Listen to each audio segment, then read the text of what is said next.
Bendito seja o nosso Redentor, que nos deu a vida com sua morte. Ó Divino Redentor, realizai em nós o mistério da vossa redenção, pela vossa paixão, a vossa morte e ressurreição. Jesus Cristo veio para nos dar vida em abundância.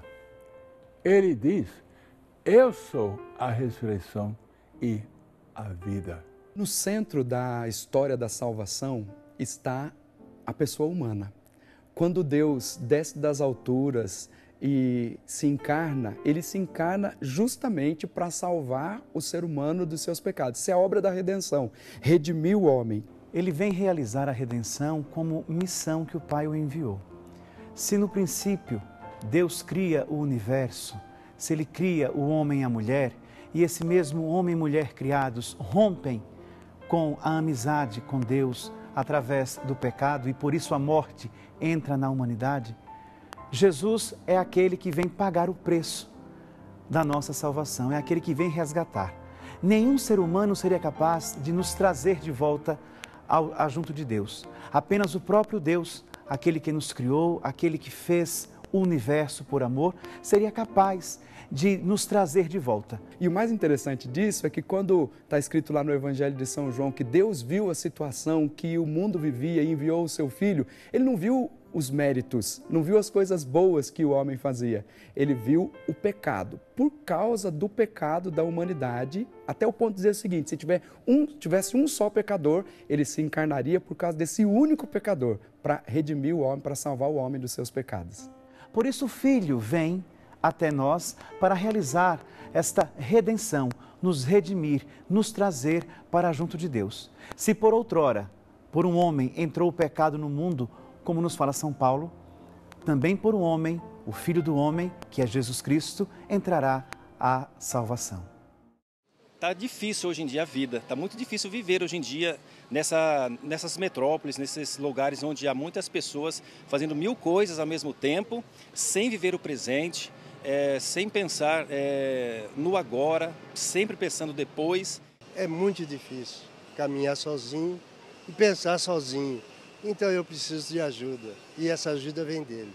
A gente vê tanta coisa ruim hoje no mundo e daí olhar de repente e falar assim: nossa, tem alguém que nos ama assim, um amor tão grande, de forma tão incondicional. Então você cria aquela esperança de novo, porque se você não tiver essa esperança nada para se apegar, realmente fica difícil. É muito comum hoje as pessoas tentarem fugir do sofrimento ou terem pavor com relação ao sofrimento. Mas o sofrimento, ele é pedagógico na vida do ser humano. Quem nunca passou pelo sofrimento não sabe o que é a vitória, não sabe o sabor da vitória, o sabor de ter a alegria em sua vida. E o sofrimento, ele é inerente à nossa condição de seres humanos. Ele vem para a nossa vida, assim como o sopro está para os nossos pulmões. E o sofrimento, ele nos ajuda a perceber mais o nosso limite humano. Ele nos fortifica, ele nos dá a dimensão de uma fortidão muito maior na nossa vivência como pessoa. E o Cristo, enquanto ser humano, enquanto Deus feito homem, ele também assume para si essa condição humana que é o sofrimento. E a Sagrada Escritura diz assim: ele assumiu em tudo a condição humana, menos o pecado. Quer dizer, nele não teve pecado, mas ele assume toda a condição humana e ele sofre, ele chora. Quando perde um amigo, ele chorou na morte de Lázaro, viu as necessidades do homem e sentiu no próprio corpo as necessidades. É a obra da redenção que abraça a criatura, abraça o homem de uma forma integral. É, como a gente diz assim, de uma forma muito clara, aprendido pelos evangelhos, é o sentimento de compaixão de Jesus, que olha para o ser humano e se mistura com o sofrimento dele, assumindo para si toda a realidade que o ser humano vive. E aí tem alegria, tristeza, os problemas todos, ele assume para si com o objetivo de transformar a realidade que nos cerca. A vida de Jesus não foi diferente da nossa. Ele foi um homem igual a nós, porém sem o pecado. sem a dimensão do pecado. Este é o diferencial. Mas todo o seu trajeto de vida, desde o seu nascimento até a sua morte, ele viveu como nós. Assumiu o nosso drama, assumiu as nossas dores, assumiu o nosso modo de viver. E com isso o sofrimento veio junto. E é só pegar os evangelhos para que nós possamos perceber quantas vezes Jesus sofreu antes de abraçar a cruz. Jesus sofre com a perca do seu amigo. Jesus chora. Quem de nós não chora? Quem de nós não lamenta? Quem de nós não ama? E Jesus amou. Então, trazer a dimensão do Cristo para a nossa vida é elevar a nossa humanidade ao patamar da divindade. Se Deus se fez homem, foi para que o homem se tornasse divino, para que a humanidade fosse divinizada.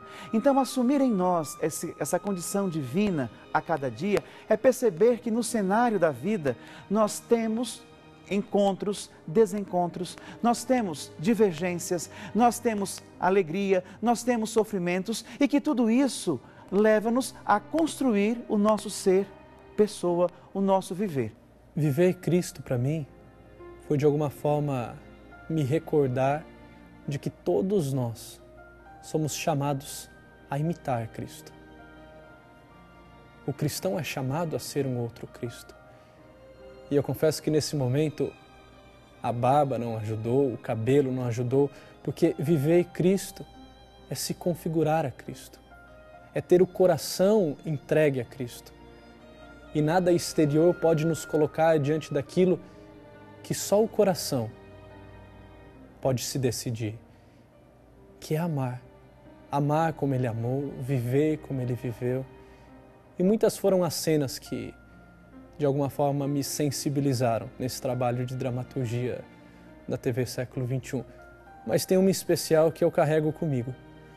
É a cena em que Jesus, na última ceia, em meio àqueles adeuses e despedidas, assiste Judas, que se levanta e sai. Aquele olhar de Judas, aquele olhar de Jesus a Judas, de alguém que continua a amar, de alguém que até no último momento acredita que tudo pode ser possível, aquele olhar dos dois foi algo que me marcou demais. Saber que Jesus estava sendo traído por aqueles a quem Ele serviu, que deu a vida. E saber que Jesus também não desistiu daquele que o entregou. Se o olhar de Judas era de desconfiança, se o olhar de Judas de alguma forma demonstrava medo, o de Jesus era de amor. Agora o Filho do Homem foi glorificado, e Deus também foi glorificado no Filho. Deus glorificará o Filho em si mesmo e o glorificará logo. Jesus, ele decidiu viver o sofrimento, a dor, mas não foi algo de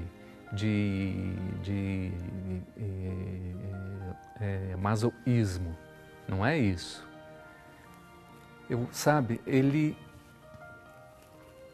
Ele ensina a gente que existe algo muito maior esperando a gente. Existe algo, muito maior do que nós enxergamos nesse mundo aqui. Existe algo, que o maior sofrimento nesse mundo não é nada em vista daquilo que nos aguarda. Eu acho que isso Jesus ensina, morrendo do jeito que Ele morreu, entendeu? Porque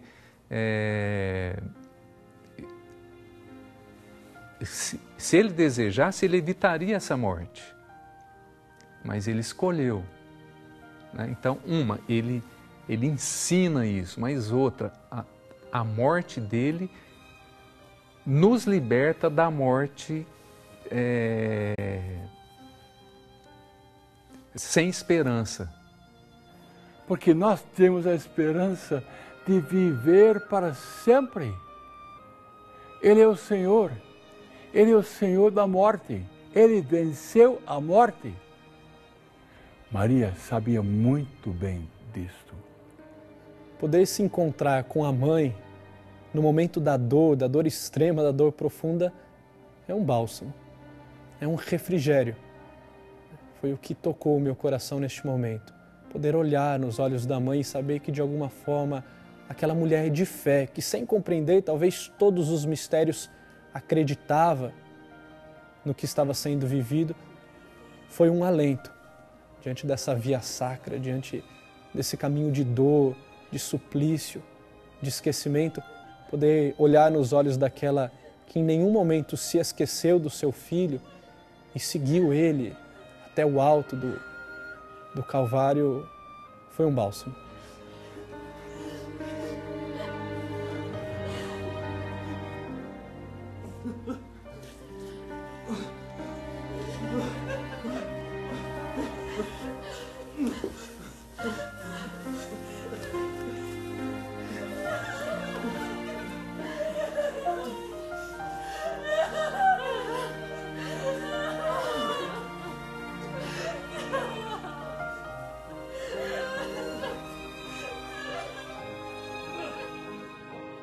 Jesus falou esta passagem que está aqui. Está em Marcos 9, 31.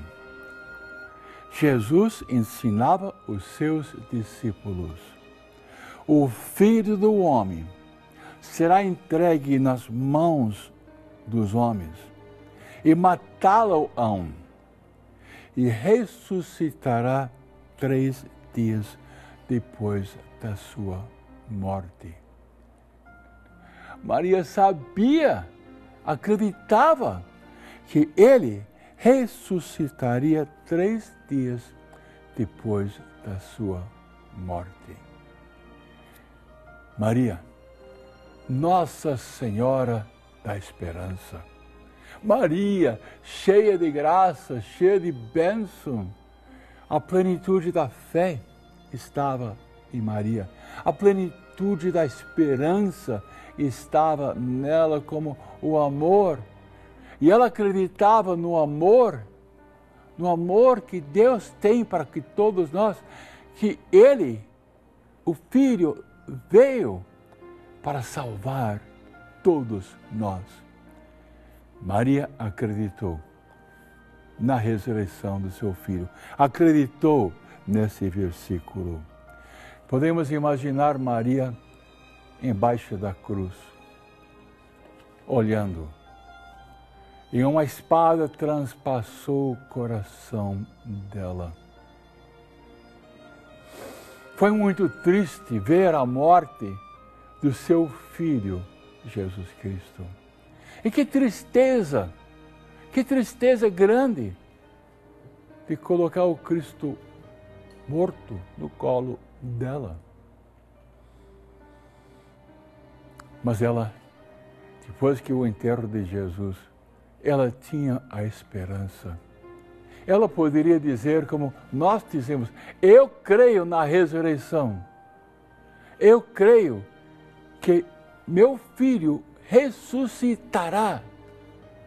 E assim, vencer a morte, o demônio, as tentações, toda a maldade do mundo, pagando o preço pelos nossos pecados. Maria, naquela solidão, naquela tristeza, talvez, mas com aquela esperança, ela falava para as mulheres, falava para as outras pessoas que foram consolá-la: Ele ressuscitará, porque Ele disse, porque Ele prometeu, ressuscitará 3 dias depois da sua morte. Triste por causa da morte, mas acreditando na ressurreição.